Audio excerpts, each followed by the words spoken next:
Good to see you all. Good to be here in warm Arizona. I'm here in the cool season, I guess, compared to what you usually get. We live in the Dallas area, so we get 100 and over 100 some, but not a lot. So we've had some summers since we've been there that it stayed under 100 almost the whole summer, and that was really kind of pleasant. You can get to that 90s; those are pretty good. But so, anybody here know why Van Gogh became a painter? Well, it's because he didn't have an ear for music.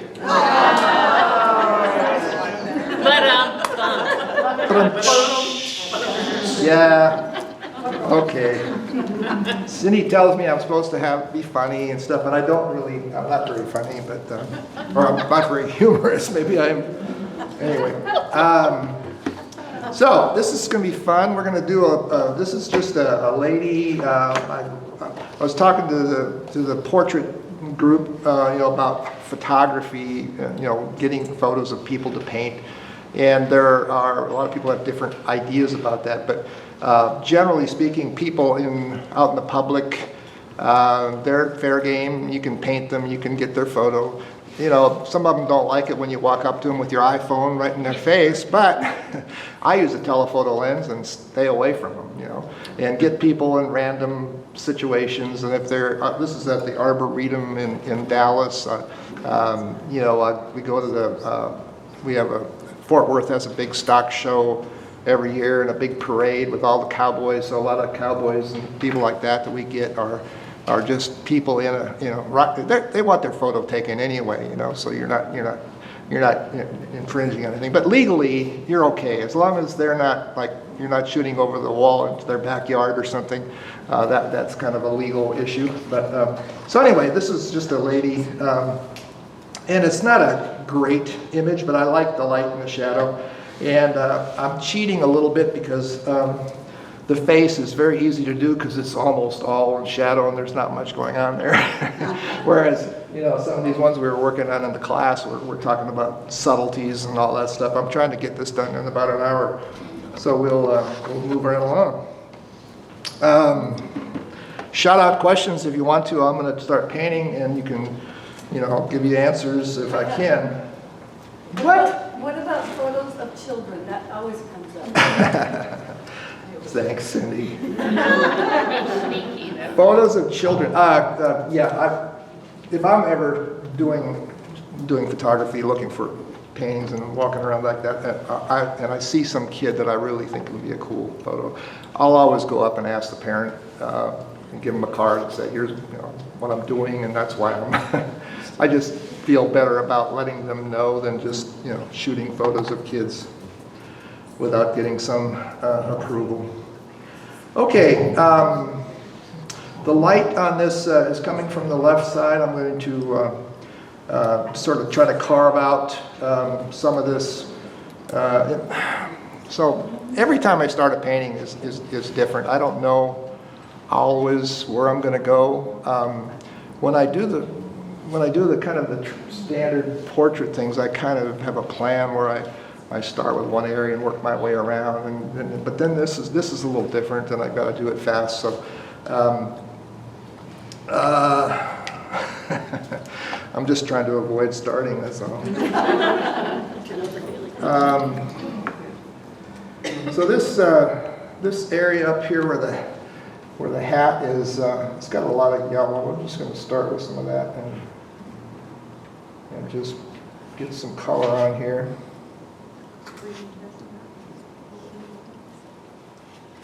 And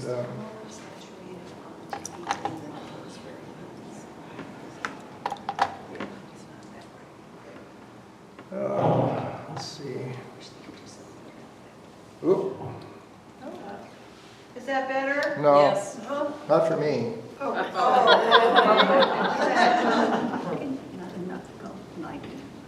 Yeah, that's a little better.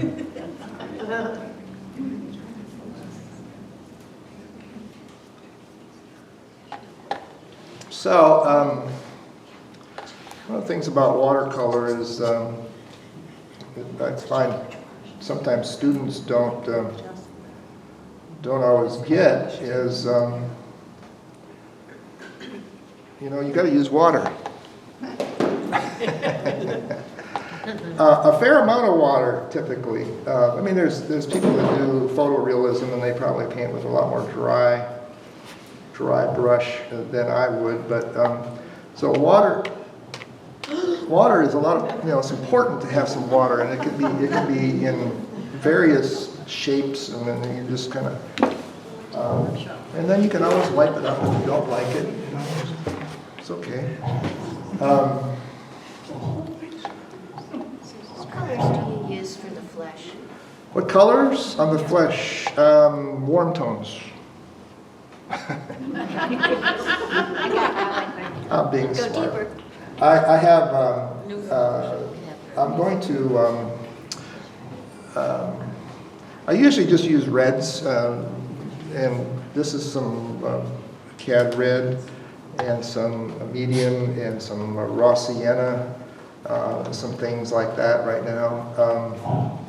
What I will do typically is use a lot of warm tones, a lot of reds and that sort of thing. Oh, that's what that noise is. My chin. I'm just putting some of the warm highlights in here where the sun's catching the hair. That's kind of fun. And I need to carve out a little bit of the, I'm not going to do the background as dark as that for sure. I need to carve out something for the back of the hat here. The hat's going to have a lot of light hitting it. So this area right up in here, I want to make sure I've got some color on. And it'll change, a little variety. I like to let the water and the watercolor do its thing.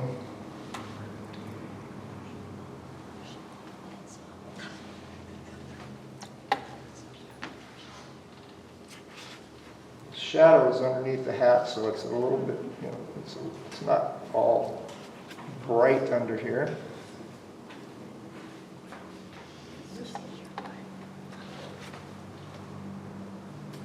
The side of the hat over here has got some nice blues on it. Let's put a little, find some blue here. And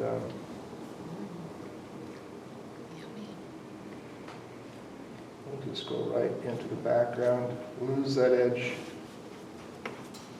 and up underneath here too.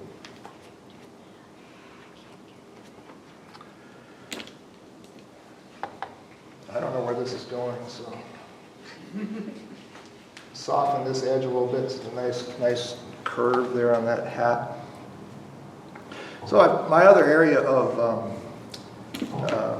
light, real brightness is on her jacket here, or whatever it is. I'm going to stay with this same blue and put some edge. Push that back.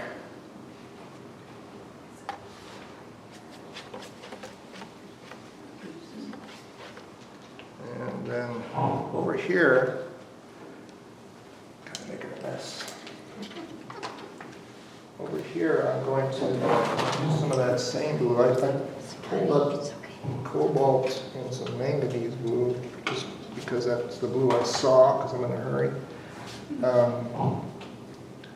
And let's just do some of that on this side here. And it's the same.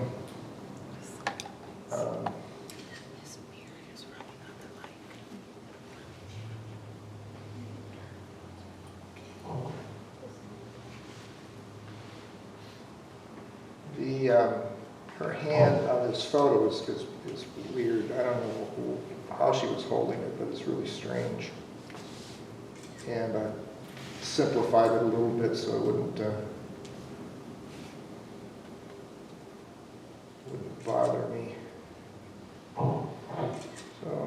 just some shadows down here. A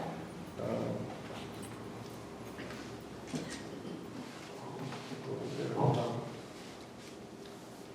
of violet, some colors.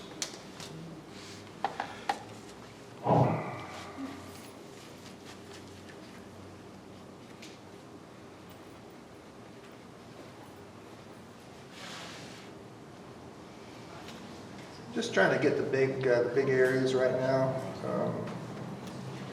Get the shapes in. And you know, since I'm doing this as a rather quick demo, I don't know for sure if I'll have a lot of time to finish anything here. So.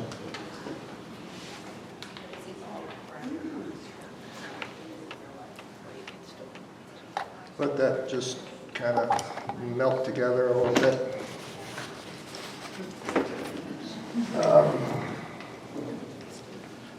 I didn't get the this nice flesh tones I got in here earlier. I need to put some of that onto the arm.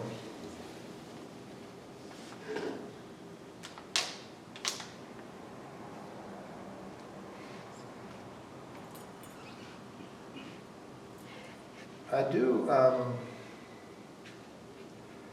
do a fair amount of figurative stuff because I really like doing people. I started, I did some early on in my painting life, and then got into, I just did a lot more landscapes. Never really felt that comfortable, and I did you probably all know Ted Nutto. I did a Ted Nutto workshop, and he loosened up and gave, I liked the way he painted. That definitely gave me a little freedom to paint people more. And I had a studio, and I was sharing it with a gentleman, a good friend of mine who's a portrait painter, an oil portrait painter. So I was kind of inspired, by seeing his paintings of people, and so it ended up kind of motivating me to get more into figures. And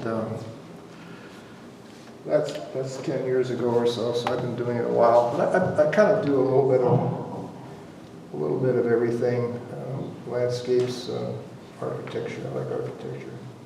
Started off in college in architecture as a major. Ended up realizing pretty quickly that they wanted me to learn calculus and all that, and I wasn't a real good student at the time, so I didn't stay in that. I had to take a drawing class, freehand drawing, and so I ended up really liking that, and that kind of started the path toward being into the fine arts. Got my art degree and taught art. Cindy and I were first married. I couldn't even get a job because there weren't any, but I got a job eventually. Waited tables while our first daughter was born, paid for her out of the hospital with tips. Tells you how inexpensive it was to have a baby back then.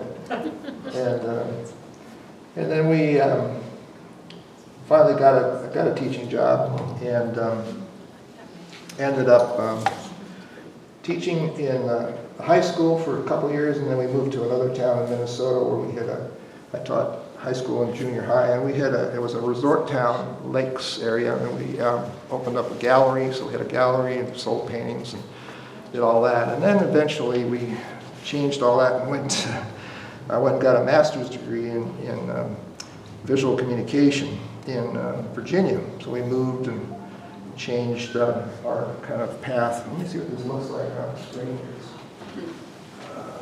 It looks a little weird.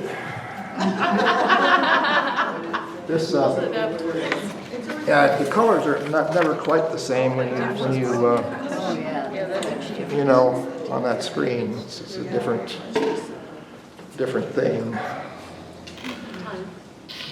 So So I'm trying to have some fun and be colorful here. I guess I am. Not today. Not now. Not now. What's that? Scoot it up a little. No, that's better. Good. So one of the things that's pretty interesting about Michael is that when our kids were little, he would still be able to paint with them on his lap. Oh, wow. So if you want to, just like Irene did, you get to come around and watch him paint. He can still paint and be observed pretty well. Well, I have a press. So that's true, you did, Irene. Yeah. That's why I was up. All right, let's see, how are we doing here? I do have a little heat tool. This is a little heat gun. I do a lot of online, especially with COVID, I did a lot of online teaching and set up several cameras and have a pretty nice setup. So I do these online things, and my hair dryer was so loud it would just, kind of totally destroy the sound levels, and so I would have to turn off my microphone. Then I found out about this thing, which is almost silent. You can, I can have it on. People can't really hear it. So it's just a little heat gun.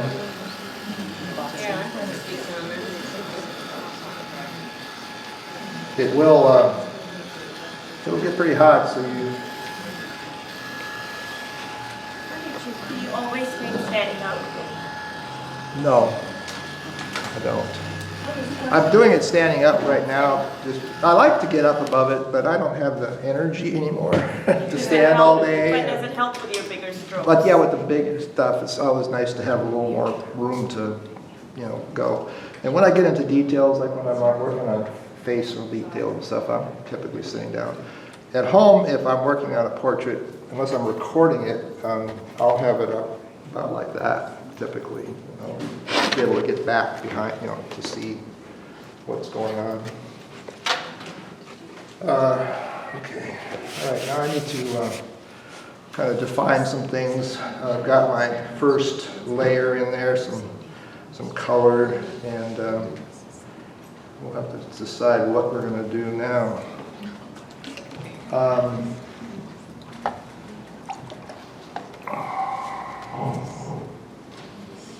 Okay. Well, all right. We'll burnt sienna, ultramarine blue, get a nice brownish. Looks like I got something else in there, some opaque. How did I do that? I have some opaques on my palette. I have a couple of things that are a little more opaque, and they'll be handy for certain things, but I don't use them too much. Let's see.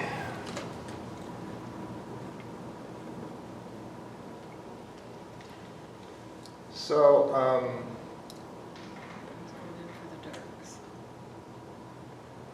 you all are part of the Western Federation. I saw that your promo there. That's good. We're our group in the Dallas area is hosting that one next year. So we'll be. Michael, can you move your head back a little bit? All we could see was the top of your head. Well, don't you like the top of my head? It was interesting, actually. Nice and shiny. I'm going to mix some other colors in here. I have to get a little close to it. I mean, I can't sit like this and paint, you guys. This is where I would sit down probably, but I'm trying to carve this a little bit here. And the sun is hitting this, her hair.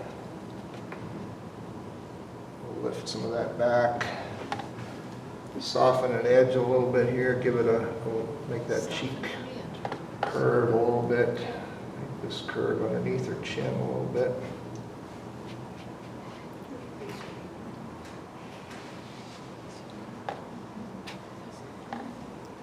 Michael? Yep. It looks like she's holding a skunk. Who said that? Linda? Actually, if you look at it closely. It looks like what? She's holding a skunk.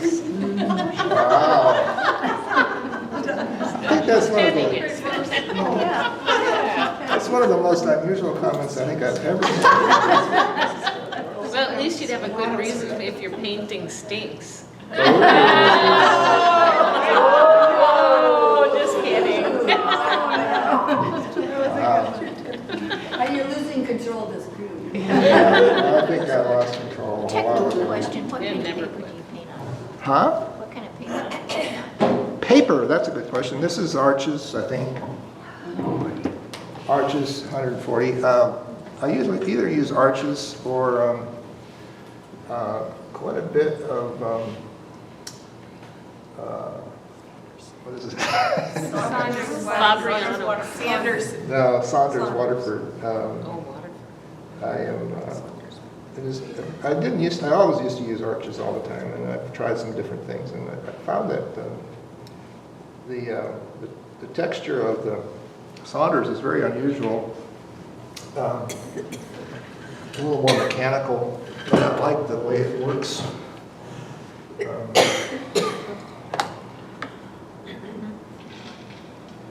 So I've been using that a bit. All right, this is really the one part where I probably need to go a little slow here to get around some of these little features.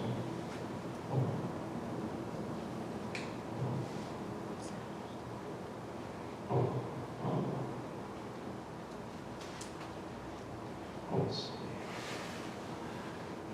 This way out here.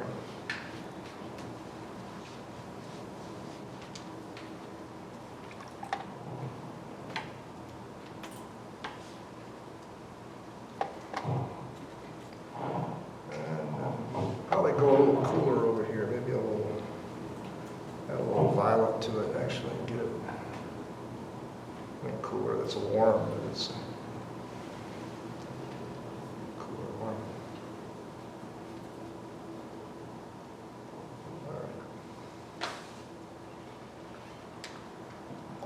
All right. Soften a little of this over here. I like lost edges on passages that happen to, so you don't have something that's just always hard-edged. Well, finding those edges that you lost. Changing my colors as I go so you get a variety of things happening.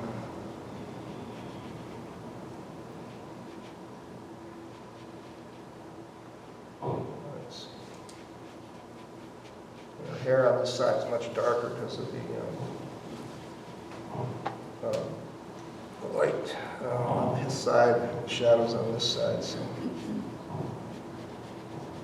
And the sun is hitting her hair in here a little bit. And we'll just see if we can make that work.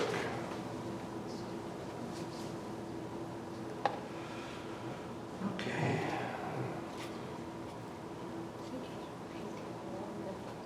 I'm going right into that blue in the shadows again. We'll just continue that, let this connect.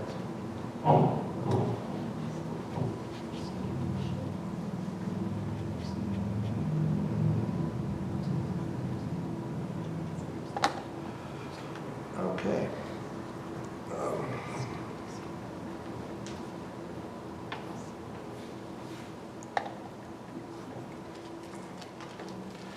So my paints are a variety. I get paints from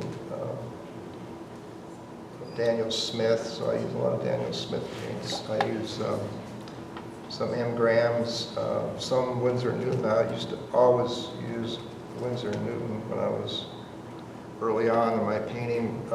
Loved their colors, but they've changed some of them a lot in the last years or something. I don't know what happened. They seem different now.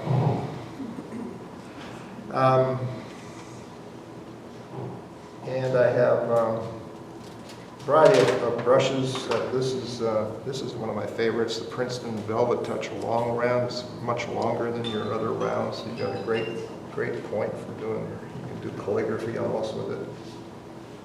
And yeah, fun brush. Michael, what was the flat brush you were using? This big one? Yeah. That's just a Richardson brush. Oh, Steve Quiller, in case those of you know Steve Quiller. It's one of the ones that's got his name on it. I wonder if it looks so cooler. Okay.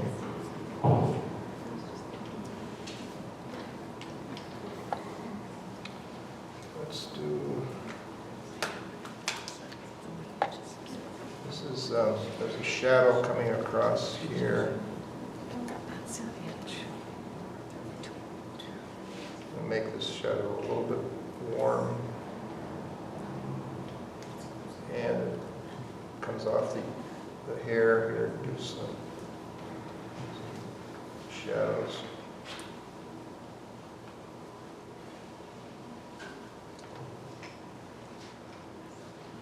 A painting like this, doing something rapidly in this type of painting, you can't get it all in, so you find a few things that you want to emphasize, the light and the shadow, and some of that, and hopefully it holds together, you know. How much time do I have left?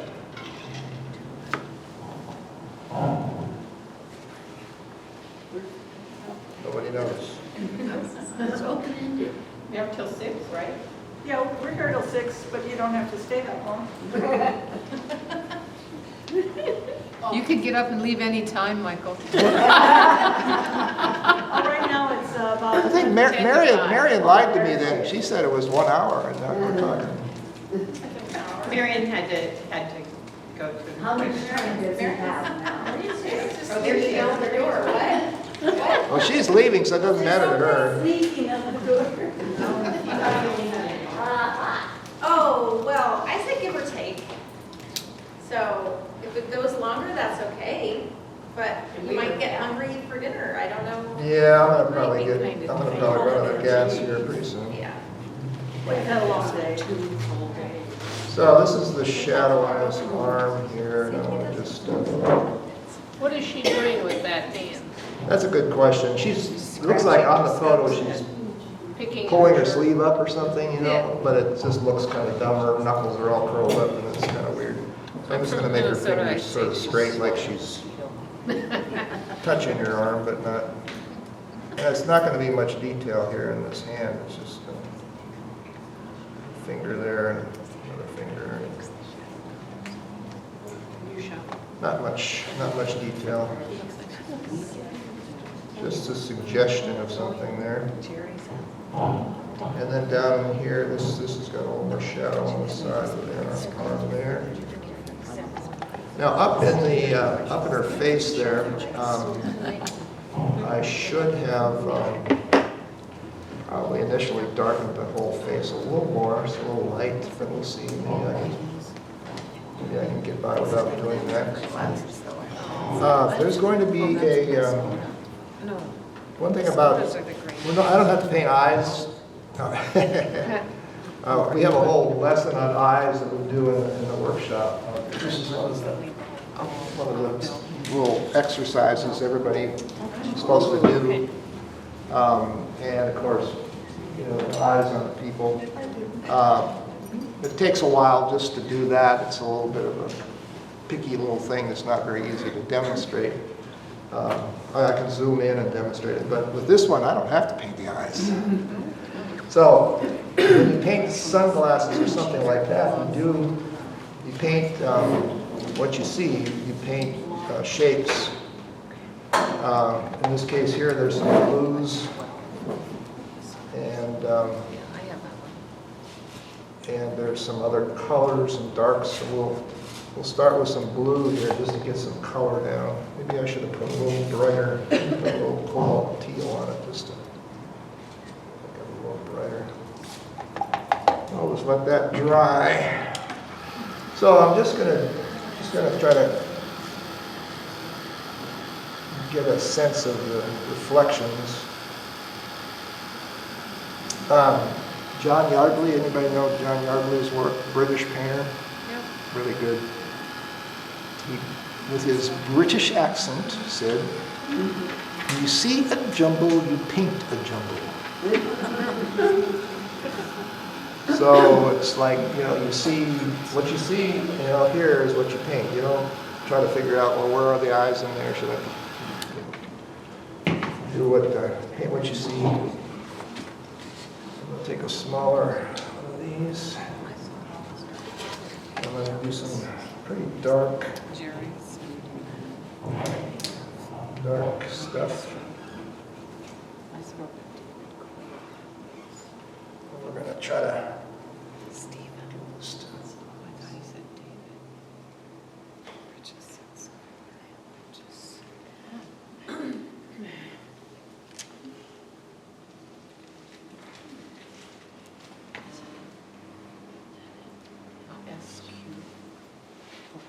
whatever this is, doesn't really matter. It's the reflection of whoever's in front here, whatever's in front of her. But if I can get some of this to resemble what's there, and leave some gaps here and there, might look good.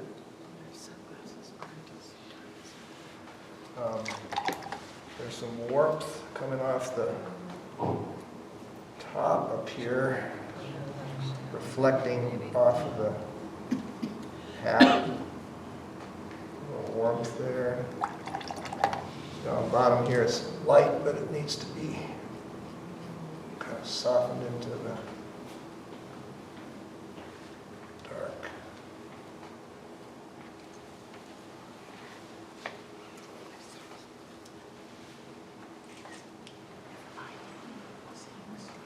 Something like that. So this side over here, I'm going to do the warm first.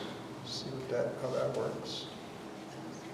And then I'll go into this other stuff.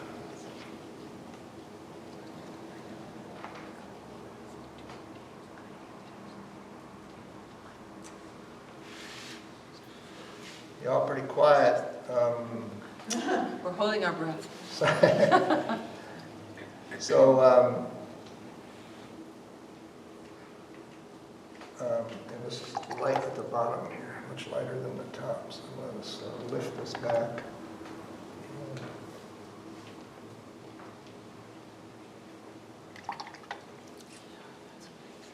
Let that kind of be.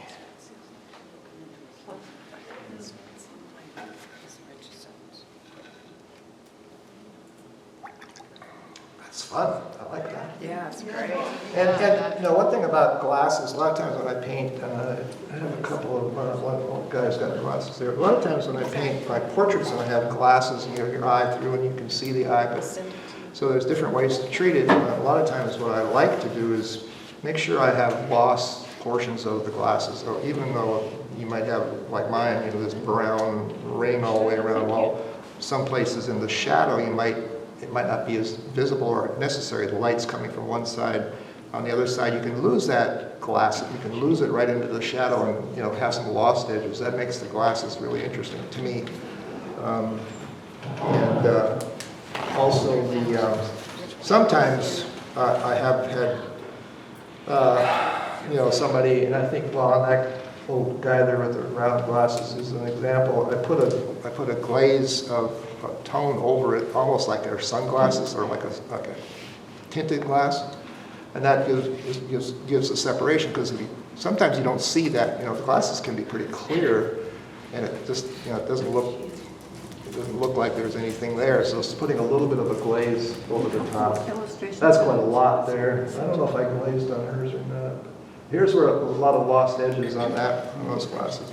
Anyway, glasses can be a lot of fun to put in. Anyway, okay, she has a bit of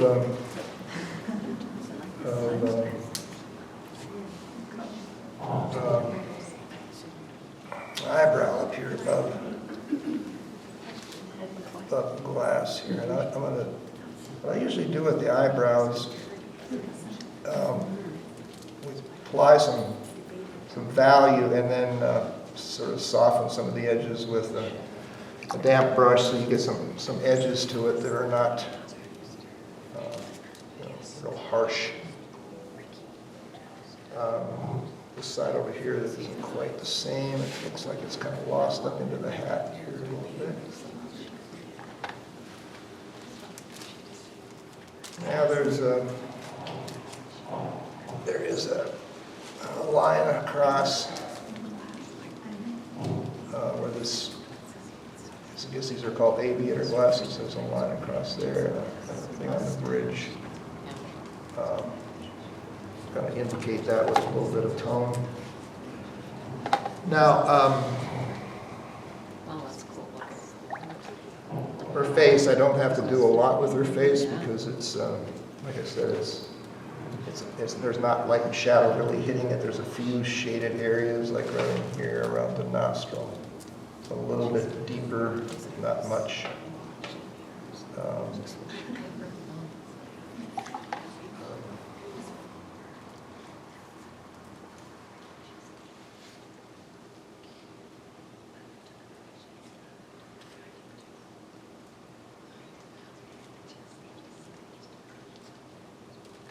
I don't know if you can even see what I'm doing right now. When it comes to the nostrils, I usually use a alizarin crimson, a pretty dark red to fill in the nostrils. A lot of times they look pretty black, but that doesn't really work very well. I mean, the nose is full of blood, just like the ears. They should have a lot of red to them.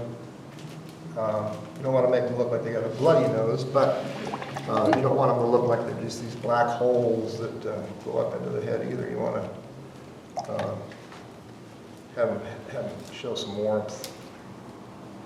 And I will put multiple layers into these areas anyway, so usually anything that looks a little too red will get toned back eventually.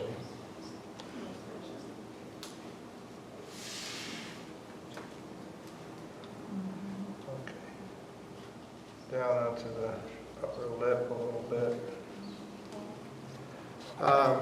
She has the fulcrum on her is not very pronounced. Let's put a little bit of color into that.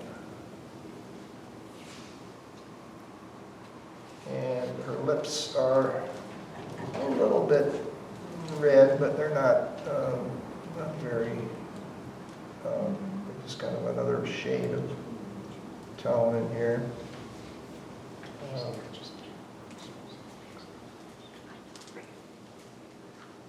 She's got a little bit of a shadow area under the chin.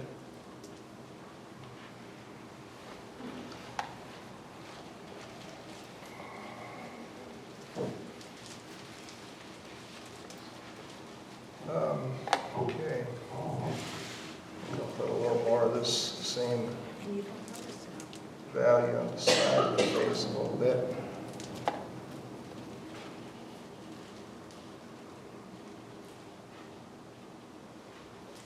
This is a rapid portrait. This over here. So on this one I did today over here that put a lot of different colors in there to kind of make it interesting. Like this is a phthalo green light. Where would I put it on here? I don't know.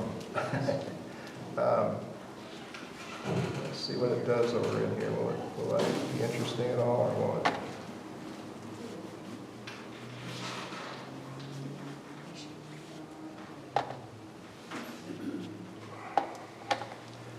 There's light bouncing around under this hat.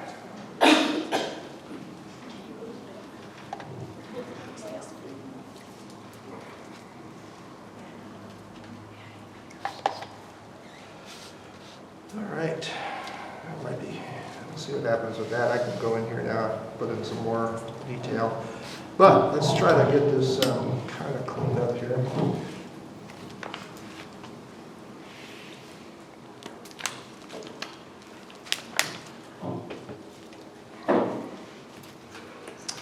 Let me turn it around. You can see where I'm at. How's How's it coming? Is it working?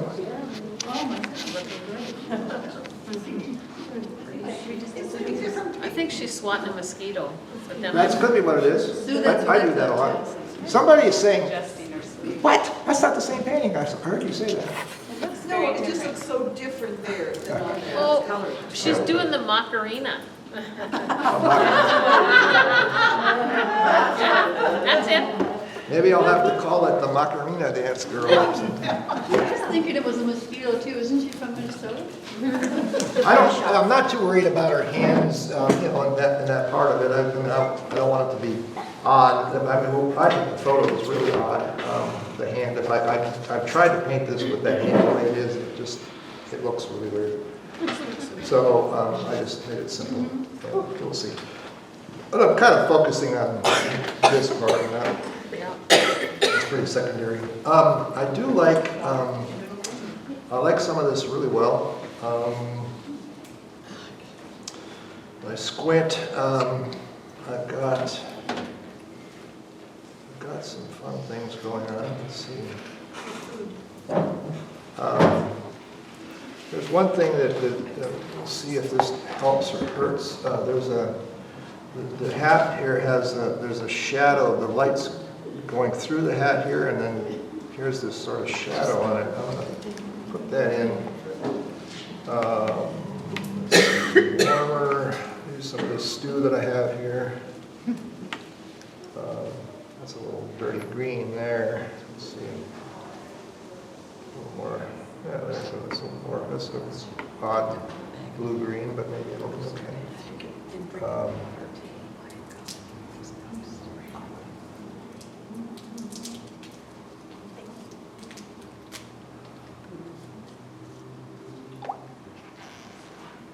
Yeah, okay, works. Kind of matches the color over here, I think. That's okay. All right. All right, I think that worked. Now there's these bands in that hat there that I could include. Well, it's still wet. Maybe I should. I've got them penciled.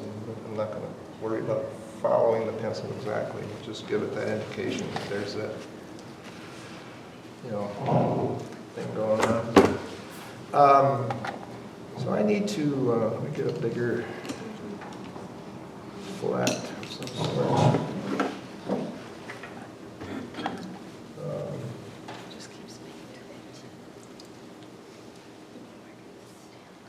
Not every painting I do is as random and quickly accomplished as I'm doing right now. It's,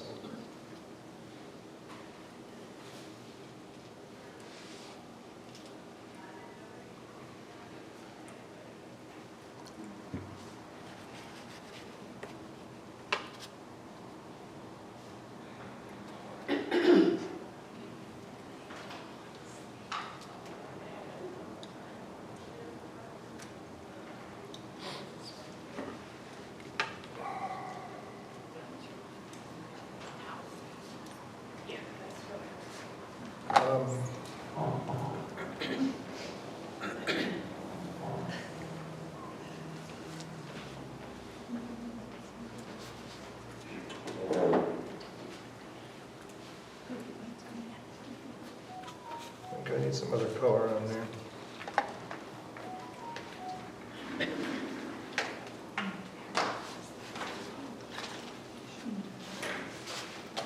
I don't know why I did that, but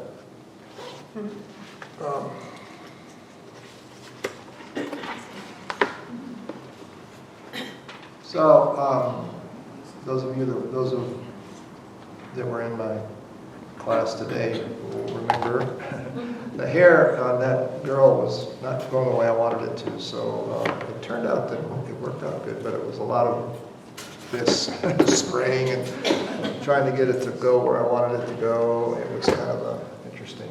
She probably feels the same way about her hair. She's sitting there trying to get it to go the way she wants it. I want to bring this in a little bit into here just to The face is again, amazing. lose some of that, Amazing.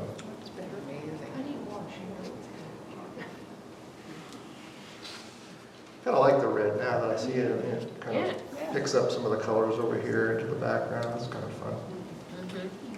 Mhm. So balance, I always like to balance out things, so I think probably I'll put some of that over here.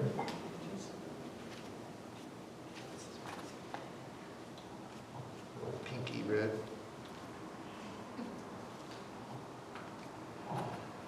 Okay, let's go.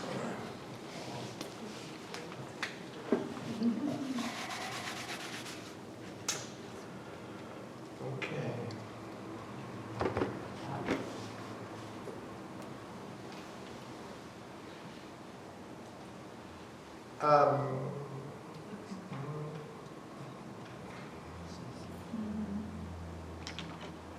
I like the light there, I like the light here. I got too much white over here on this back side.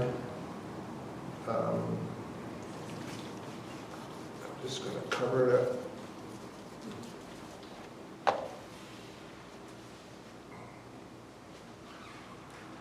Whatever colors happen to be there is fine. Just stuff off my palette.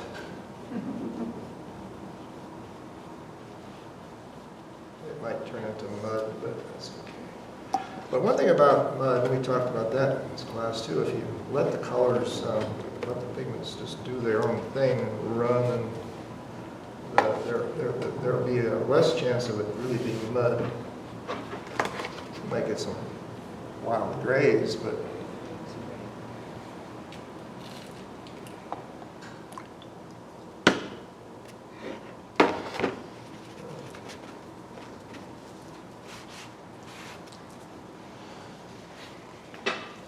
losing that edge is going to work for me, I think. Okay.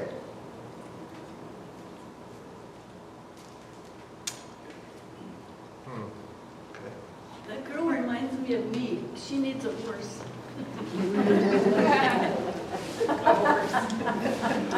It reminds you of Don't you think she needs a horse on that page?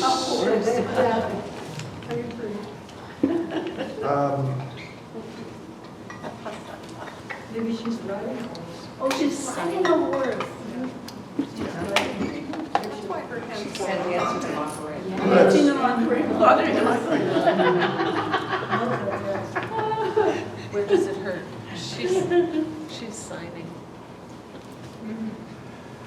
Okay, I don't want to get, I'm trying to decide what to do, if I want to push this back a little deeper back here, pop this arm forward a little bit.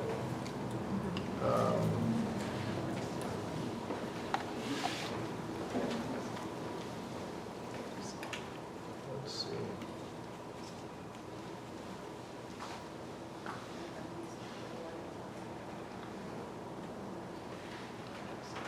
I guess I'm going to.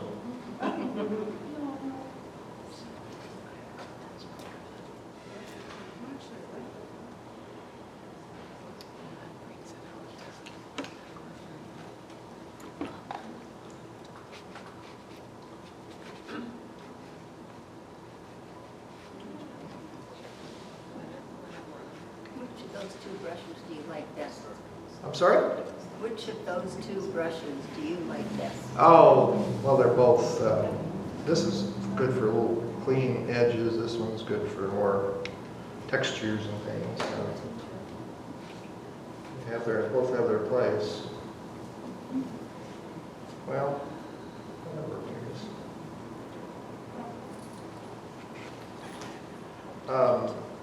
But it's very harsh. I think I need to bring in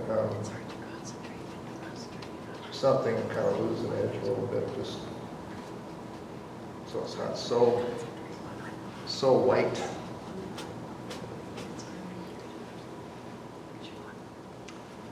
Okay. All right.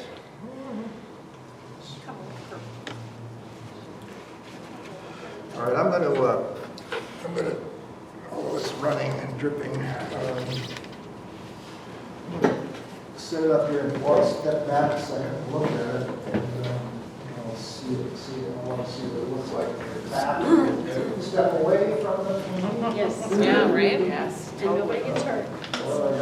Nobody gets hurt. I don't like the red line. Things I have, That harsh red line on the left. yes. It's just a little too hard. Yeah. Okay. Your calendar background on the left. It's forms. It takes a lot of guts to put that wash over top. Your nose already made it. Yeah, check it out. Get in front of it. You're a guest. We won't pick it up. That's right. I did get in front of it. It's shocking.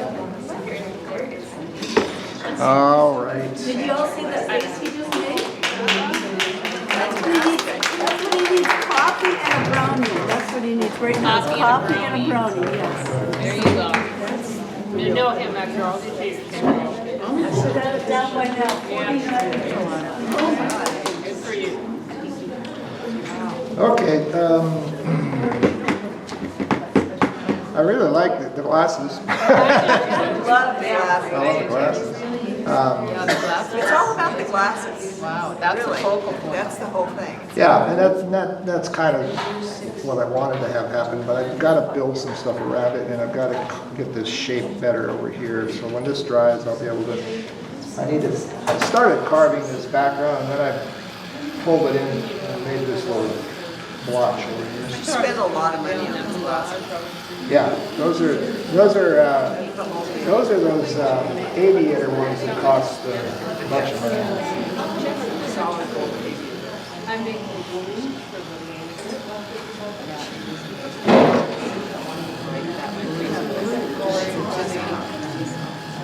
Now, if this was a landscape, you might go and make sure and put a little red bucket or a little red chicken in the corner. Yes, that's what you do on those little farm ones, they're so cute. I put birds in the sky. Or birds in the sky too, for sure. The glasses are little mini landscapes in the glasses. They're The beautiful. chicken is in there. Yeah. Beautiful. Oh, there you go. There's a chicken. The glasses are awesome. Well, the whole thing's awesome.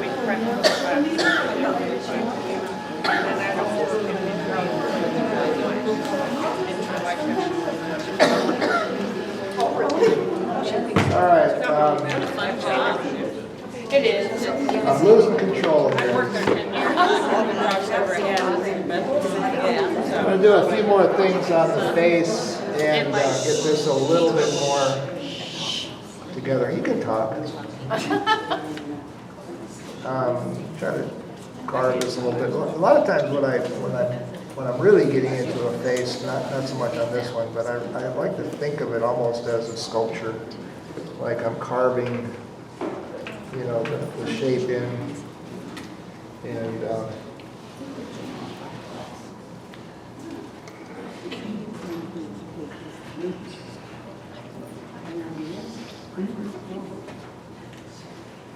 let's do a little more.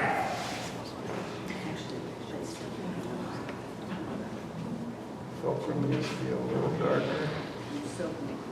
And the lips.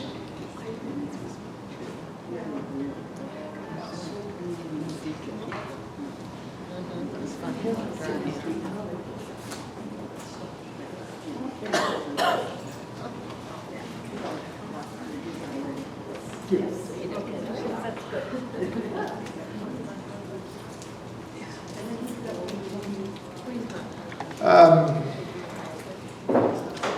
So I do have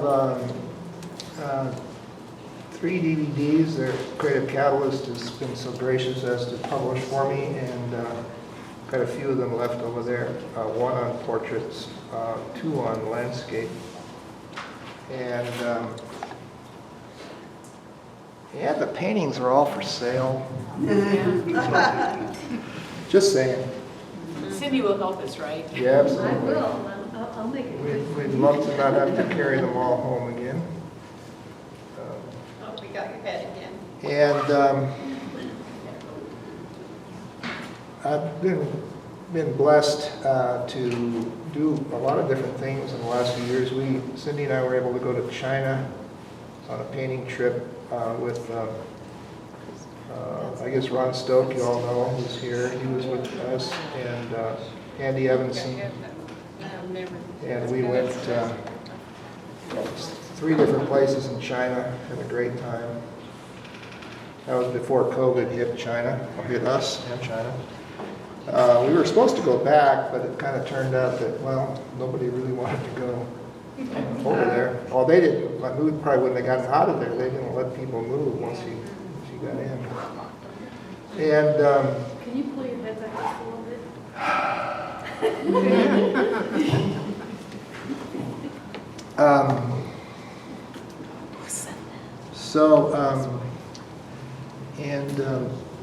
So that was a pretty special trip we took.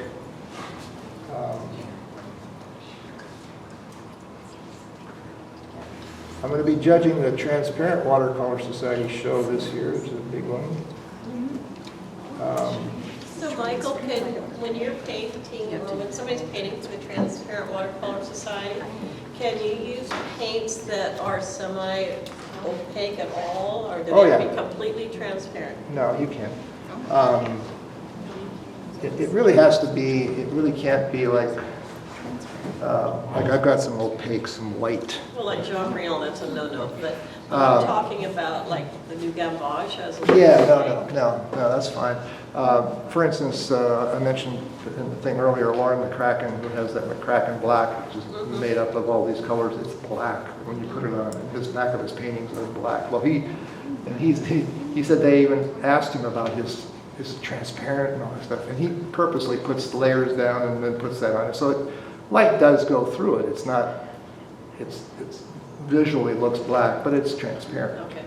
It's thickly applied, but it's. So anyway, yeah, you can, as long as you have, you're not using some like, real gouache kind of things. But they do police it too, so. I know it goes under canvas. Is there a list of paints that are not okay? Huh? Published? Do they publish a list of paints that are not okay? Do they? Publish, no. Is it known?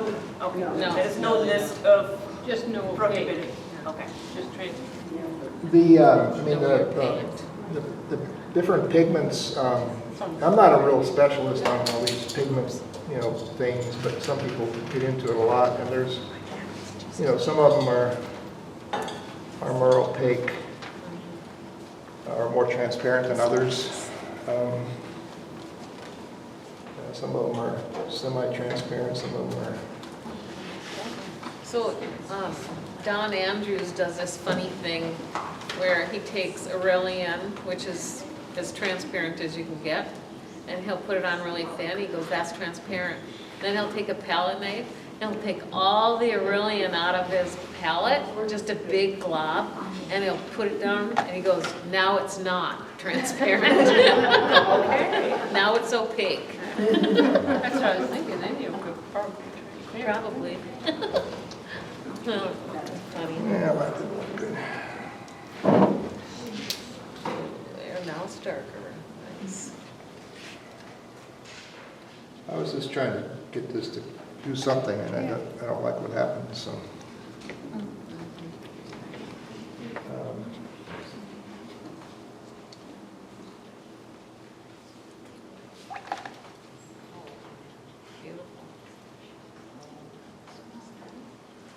Little interesting little texture there. Some nice lost edge there right now. I like that. Okay, I really have to do this area over here. I'm trying a smaller brush so I don't get so carried away. I do have to do something here.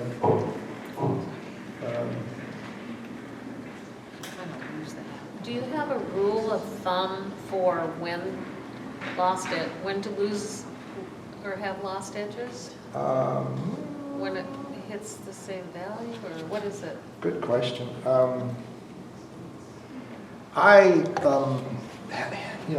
That's part of, to me, the painting process is trying to make decisions as you go. This kind of like lost edges, you know, what looks right? Where do I need an edge? Where do I need it to lose an edge? Where's a good place to just let something go to nothing? What kind of intuitive? Huh? Is it intuitive? I think Just kind of to a feel- degree, I think that's the art, right? I mean, everybody's going to look at it differently. So I said this earlier in Nice to meet you, Robin. in my during the class, but the Dilbert Comics was created by a man named Scott Adams. Oh, yes. Scott Adams says, and I think it's one of the best quotes, art is allowing yourself to make, creativity is allowing yourself to make mistakes. Art is knowing which ones to keep. And I think that is so true, and especially in watercolor. There's things, over this stuff I did, you can call it creativity, I guess. And to make it into a piece of art, I have to make good decisions. Now, I don't always do that. I don't always make good decisions. Sometimes they're lesser. I need a little green in here. She isn't at the Arboretum after all. I think I need Riding a horse. Well, if Cindy had her way. We were blessed again to do some traveling. I did the workshop and judged the show for the Kentucky Watercolor Society. And we spent a bunch of time in Lexington. And Cindy likes horses, so I mean, did she see horses or what? Thoroughbreds all over the place. And we went to the annual yearling auction, which was happening the day we left, where it was like 10 days of auction, selling thousands of thoroughbreds. We saw one sell for $2,000. We saw one sell for $675,000. Some were over $1 million that were sold during that thing. I mean, this was crazy, and they are the most beautiful things. It was just, I like looking at them. She likes riding them. I got run over when I was a kid, so I don't really like that part of the horse,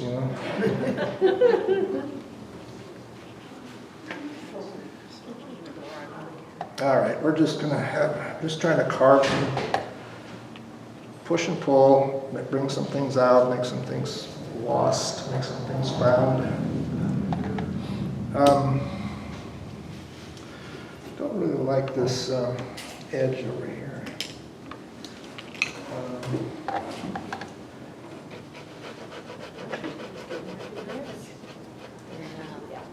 He do it, I knew he'd do it. Just put some color on it or something and see what happens here. That was dirty.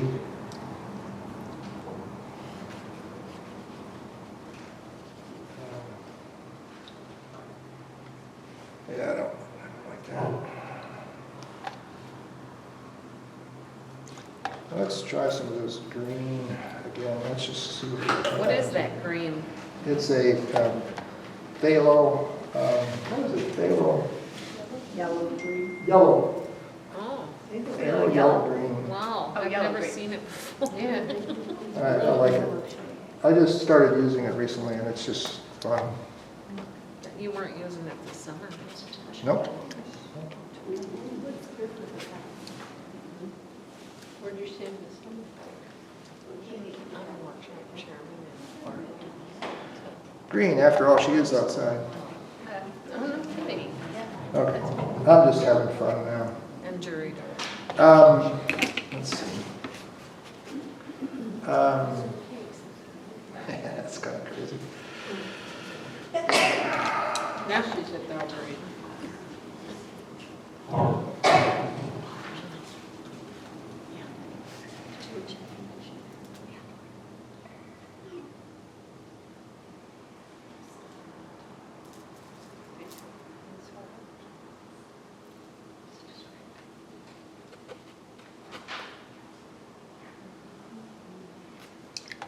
just felt like I needed to separate that in right there.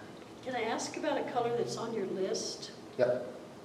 It arrived today. I haven't had a chance to mess with it, but it's called neutral tint. Yep. So how can you enlighten us about neutral tint? Well, it is a, and it's the, it's just it's like a black, it's a gray, it's dark gray, neutral. It shouldn't affect the color, the hue of a color when you put it in, it should just darken it.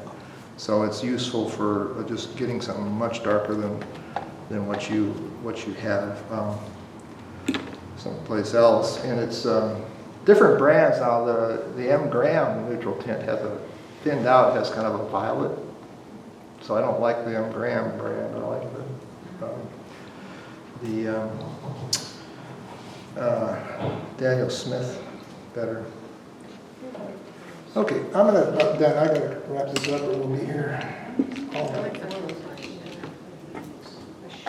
I like some of this. I like the steel.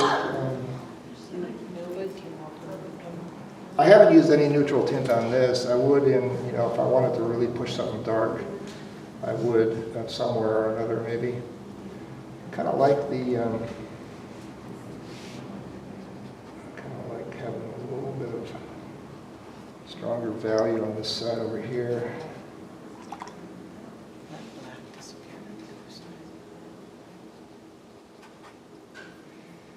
It looks so strong on the camera, and I'm sure when you turn it around, it'll not be as lime green and as black. Oh, it's pretty lime green.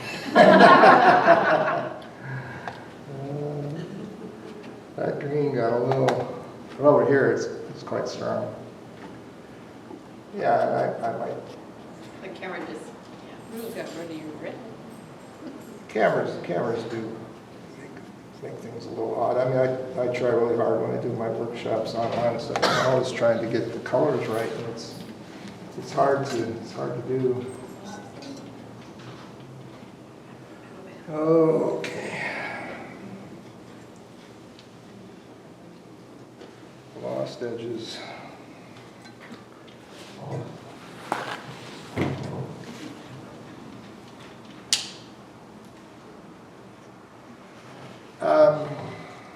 Okay.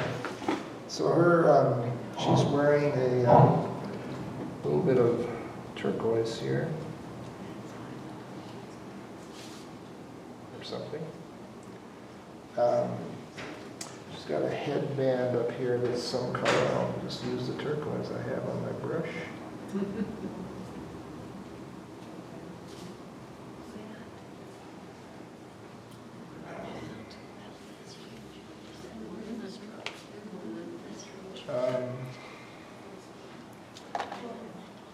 Her sleeves have, they're yellow on this photo, but I got too much yellow already. Let's do a little turquoise.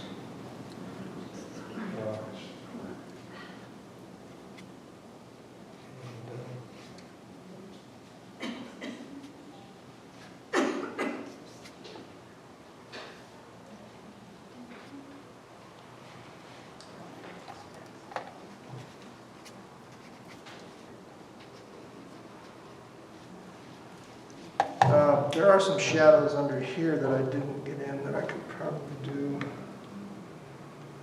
A little bit of, I'm not sure it'll help or not, but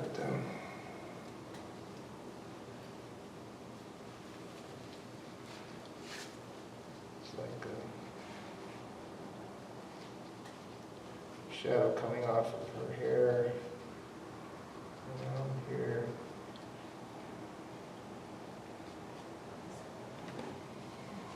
Separate that a little bit anyway. And there's some shadows, actually, wisps of shadow.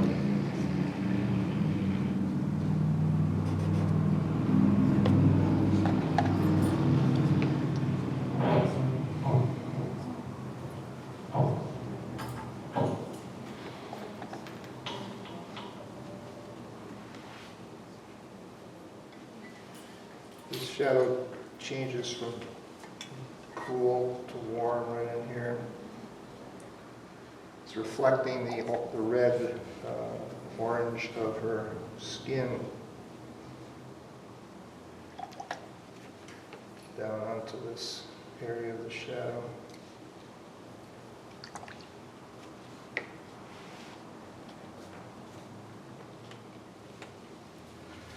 Just adds a little more color.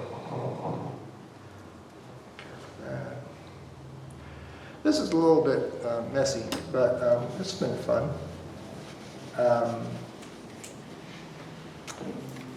What else would I do? Not much.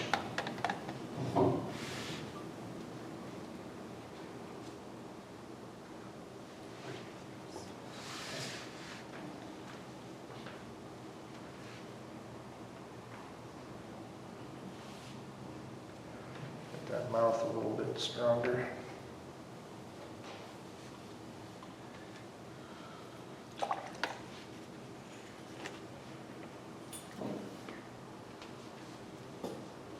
We can't see. Too bad. Nice Too freckles. bad. Nice freckles. Let me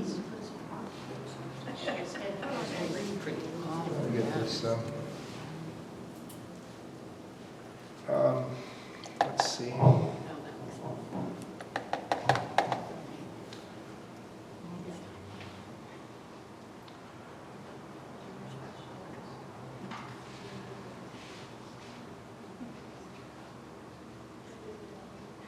Sign it. Yeah, I think so. I think that's about all I can do.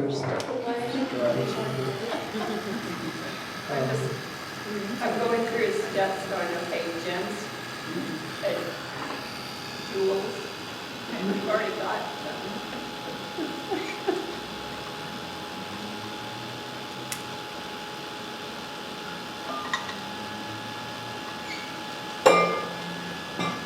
So I have the 7 steps, there's 2 videos, there's 7 steps, the portrait, 7 steps, the landscapes, and the 7th step is to sign it. Because it's what you did that day, and you claim it, it's yours, whether you did poorly or not. It's yours. Let's take the tape off, that's always the best. That's the 8th step, which is the fun part. Get it to show off a little bit. Tape off, there it is.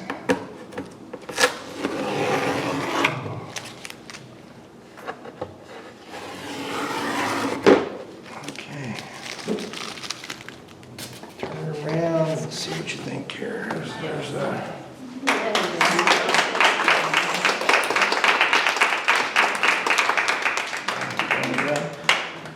any other questions? Brushes, paints, all that stuff. It's all. My main direction for students, maybe I put it on the material for is spend your money on good paper if you have to make choices, because the paper is really the most important thing. You can get by with lesser paints, and you can get by with any kind of mark making tool, any kind of brush. Can make a mark, but it's really the paper that you have to have, the right paper, a good paper. Cheap paper, I have more students who come in with something that's just a cheaper paper trying to get by, and that just doesn't work. It doesn't. Thank you. Yeah, that's great. You're welcome. Wonderful. Thanks. Thanks. So there's still a couple spots. Sign up for tomorrow's workshop. Very good. Why you have it laid out. Thank you so much. I think I got it. Try and reach up here now. Get it? And I'm going to take my shot for you.